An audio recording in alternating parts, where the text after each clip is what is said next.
Hello student, science की online class में आपका स्वागत है। आपका जो चैप्टर चल रहा था, चैप्टर नंबर 8 पवन तूफान और चक्रवात। ठीक है, इसमें हमने जो ध्रुवीय क्षेत्र चल रहा था, जिसमें हमने का पॉइंट आपका पढ़ लिया था, भूमध्य रेखीय और ध्रुवीय क्षेत्रों का असमान रूप से गर्म होना। तो पहला पॉइंट का वाला जो है वो कंप्लीट हो चुका था। खा वाला जो पॉइंट है इसमें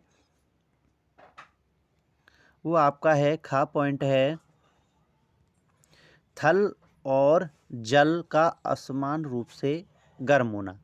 जो खा पॉइंट है थल और जल वाले जो दोनों क्षेत्र हैं, इनका असमान रूप से गर्म होना, इसके बारे में आज हम पढ़ेंगे। यहाँ से देखिए, अध्याय 4 में आपने समुद्र समीर और थल समीर के विषय में पढ़ा था। तो चैप्टर नंबर जो ऊष्मा वाला जो चैप्टर है, हमने वहाँ पर पढ़ा था थल समीर और समुद्र समीर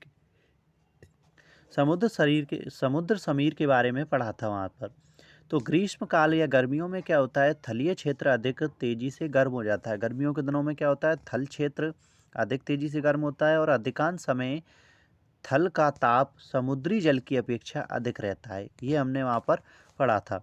थल के ऊपर की वायु गर्म होकर ऊपर उठ जाती है। इससे पवन समुद्र से थल की ओर बहती है, यानी कि वहाँ का जो थल का जो तापमान है, जो टेम्परेचर है, वो ज़्यादा हो जाता है समुद्र की तुलना में। तो समुद्र की जो ठंडी वायु है, ठंडी पवन है, वो कहाँ पर जाती है, थल की ओर बहती है। यह मानसूनी पवन होती है। क्या होती है, मानसून की पवन होती है। मानसून क्या होता है, मानसून शब्द की जो उत्पत्ति है कहाँ से हुई है, अरबी शब्द से हुई है। मानसून शब्द की उत्पत्ति अरबी शब्द से हुई है, जिसे मौसम से हुई है। अरबी शब्द कौन सा है, मौसम।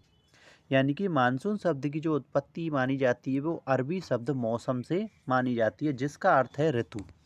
मौसम का अर्थ क्या है यहाँ पर, ऋतु। अब देखिए, इसमें भारत देश का जो है मानचित्र इसमें दर्शाया गया है कि भारत में जो मानसून पवनें हैं वो किस प्रकार से गति प्रदान करती हैं, यानी कि जो मानसूनी पवनें हैं वो किस प्रकार से गमन करती हैं। चित्र 8.9 में थल विशेष रूप से राजस्थान के मरुस्थलों के असमान तापन से, यानी कि जो राजस्थान का यहाँ पर जो हिस्सा है ये वाला, इस राजस्थान वाले हिस्से में क्या होता है, थल अत्यधिक रूप से क्या हो जाता है, तापमान गर्म रहता है, जिसके कारण क्या होता है, मरुस्थलों से असमान तापन से ग्रीष्म काल में क्या होता है, दक्षिण पश्चिम दिशा, कौन सी दिशा से, दक्षिण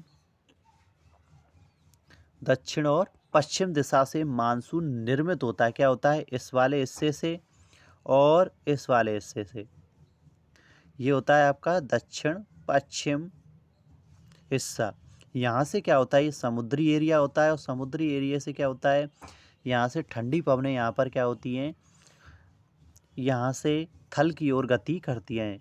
मानसून निर्मित होता है। ये मानसूनी पवन अपने साथ हिंद महासागर से काफ़ी जलवाष्प लेकर आती हैं। क्या आती हैं, हिंद महासागर से काफ़ी सारी क्या आती हैं, जलवाष्प लेकर के आती हैं। शीतकाल सर्दियों में पवन के प्रवाह की दिशा विपरीत हो जाती है और सर्दियों में क्या होता है, पवन की दिशा क्या हो जाती है, इसके जस्ट विपरीत हो जाती है, अर्थात थल से समुद्र की ओर बहती है। यानी कि ये पवनें कहाँ जाती हैं, थल से वापस से क्या जाती है, समुद्र की ओर जाती हैं। तो वो जो यहाँ पर क्वेश्चन कर रहा है कि मैं ये जानने का उत्सुक हूँ कि ये पवन धाराएँ हमारे लिए क्या करती हैं, तो इसके बारे में यहाँ से हम जानेंगे। ये पवन धाराएं हमारे लिए क्या करती हैं, समुद्र से आने वाली पवन अपने साथ जलवाष्प लाती हैं, जिससे क्या होती है, वर्षा। समुद्र से आने वाली जितनी भी पवनें हैं वो क्या करती हैं, अपने साथ जलवाष्प लेकर के आती है और जिससे वर्षा होती है। यह प्रक्रम जल चक्र का एक चरण है, यानी कि जल वर्षा होने का एक जल चक्र का एक चरण है। अब देखिए, मानसून पवनें विपरीत कैसे जाती हैं, उसके डायग्राम को भी हम देख लेते हैं। चित्र 8.10 में शीतकाल में क्या होता है, थल और जल के असमान तापन के कारण पवन उत्तर पश्चिम कहाँ पर जा रही है, अब ये उत्तर पश्चिम, पहले कहाँ जा रही थी, पश्चिम और दक्षिण से क्या कर रही थी, थल की ओर प्रवेश कर रही थी। अब क्या हो रहा है, थल से क्या हो रही है, वापस कहाँ जा रही हैं, इधर हिंद महासागर की ओर। ये क्या होती हैं, तो कौन से हिस्से से आ रही हैं, अब ये तो हो गया आपका पश्चिम हिस्सा, ये आपका क्या हो गया, उत्तर हिस्सा। तो उत्तर और पश्चिम वाले हिस्से से कहाँ जा रही है, अपेक्षाकृत ठंडे स्थानों से आती है। क्या होती है? उत्तर पश्चिम के अपेक्षाकृत ठंडे स्थानों से आती हैं। ये शीत पवन अपने साथ जलवाष्प लाती हैं, इसलिए शीतकाल में वर्षा भी कम होती है। ये क्या होती है? उत्तर पर हिमालय वगैरह है, जहाँ से ये ठंडी पवनें कहाँ जाती हैं? इस हिस्से की ओर जाती हैं। गर्म मानसून हवाएं अपने साथ जलवाष्प लाती हैं और जिससे क्या होती है? वर्षा होती है। बादल वर्षा लाते हैं। बादल क्या करते हैं? वर्षा लाते हैं और हमें आनंद का अनुभव कराते हैं। हमारे देश में किसान अपनी फसल के लिए प्रमुख रूप से वर्षा पर निर्भर रहते हैं। ठीक है, वर्षा पर निर्भर करते हैं। बादलों और वर्षा से संबंधित अनेक लोकगीत, कहाँ से? बादलों और वर्षा से संबंधित अनेक लोकगीत प्रचलित हैं। यदि आपको ऐसा कोई गीत या कविता याद हो तो अपने मित्रों के साथ उसे गाकर इसका आनंद उठाएं। आपकी सहायता के लिए एक कविता बॉक्स में दी जा रही है।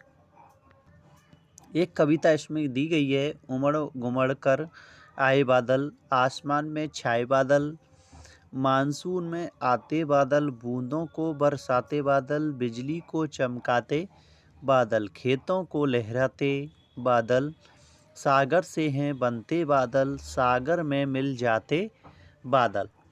अब देखिए, तथापि वर्षा सदैव सुखदायी नहीं होती। ज़रूरी नहीं है कि वर्षा हो सभी के लिए लाभदायक हो। कभी कभी क्या होती है? वो नुकसानदायक भी होती है।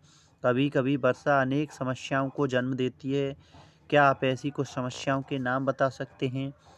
आप अपने शिक्षक शिक्षिका और माता पिता से वर्षा से संबंध में समस्याओं के कारण और निवारण पर चर्चा कर सकते हैं। कुछ प्राकृतिक घटनाएं ऐसी परिस्थितियों को जन्म देती हैं जिनसे कभी कभी आपदाएं होती हैं।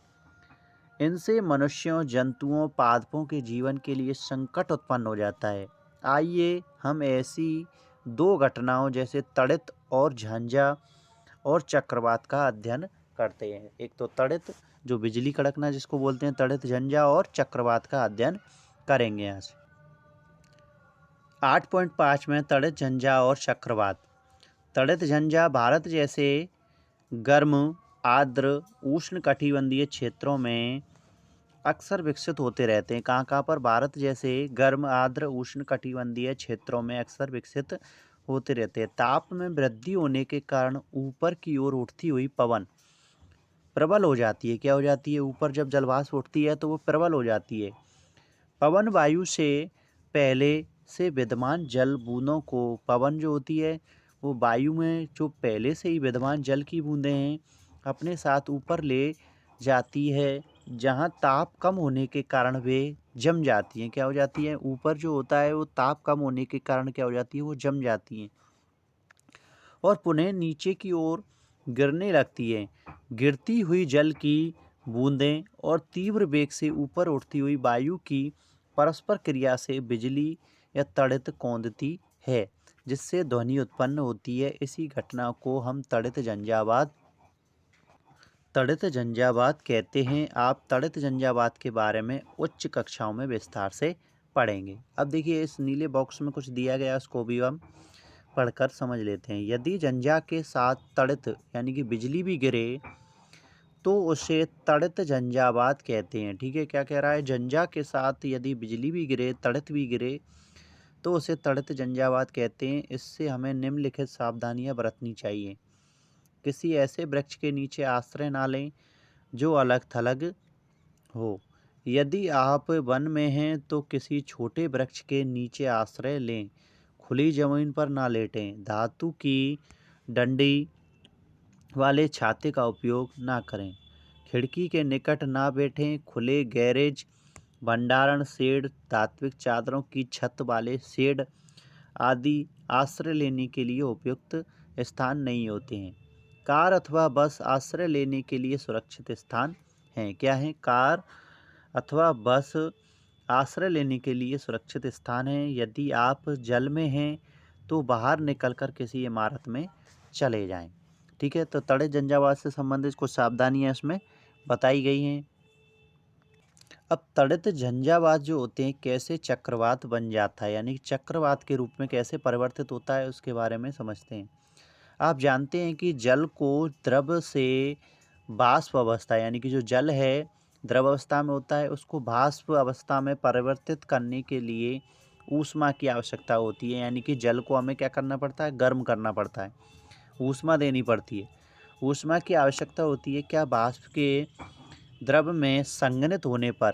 अब जो वाष्प है वो फिर से द्रव में परिवर्तित हो, संघनित करना पड़ता है, यानी कि उसको ठंडा करना पड़ता है, तब वह ऊष्मा वापस मिल जाती है। तो जब ठंडा करेंगे तो दी गई ऊष्मा क्या हो जाती है, फिर से मिल जाती है।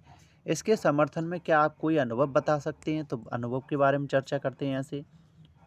बादल के बनने से पहले जल वायुमंडल से ऊष्मा लेकर, यानी कि जो वायुमंडल है उससे ऊष्मा ग्रहण करता है और वो किस में परिवर्तित हो जाता है, भाप में परिवर्तित हो जाता है।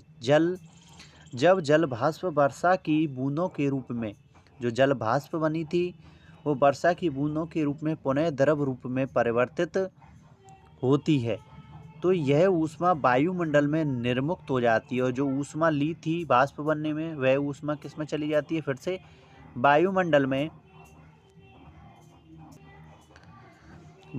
में निर्मुक्त हो जाती है। निर्मुक्त होने वाली ऊष्मा से आसपास की वायु गर्म हो जाती है। इस प्रकार गर्म वायु ऊपर की ओर उठती है, जिससे वायु दाब कम हो जाता है और वहाँ का वायु दाब क्या हो जाता है, कम हो जाता है। फलस्वरूप तड़ित जंजा के केंद्र की ओर उच्च वेग की अधिक वायु गति करने लगती है। इस चक्र की पुनरावृत्ति अनेक बार होती रहती है। घटनाओं की इस श्रृंखला को अंत बहुत ही निम्न दाब के एक ऐसे तंत्र के निर्माण के साथ होता है जिसके चारों ओर उच्च वेग की वायु की अनेक परतें कुंडली के रूप में घूमती रहती हैं। मौसम की इस स्थिति को हम चक्रवात कहते हैं। वायु के वेग और वायु की दिशा चक्रवात के तापमान और आर्द्रता में वृद्धि करने वाले कुछ कारक हैं। तो चक्रवात के तापमान और आर्द्रता में वृद्धि करने वाले कुछ कारक हैं। कौन कौन से? वायु, वेग और वायु की दिशा। नेक्स्ट वीडियो में इसके बारे में और जानेंगे। धन्यवाद।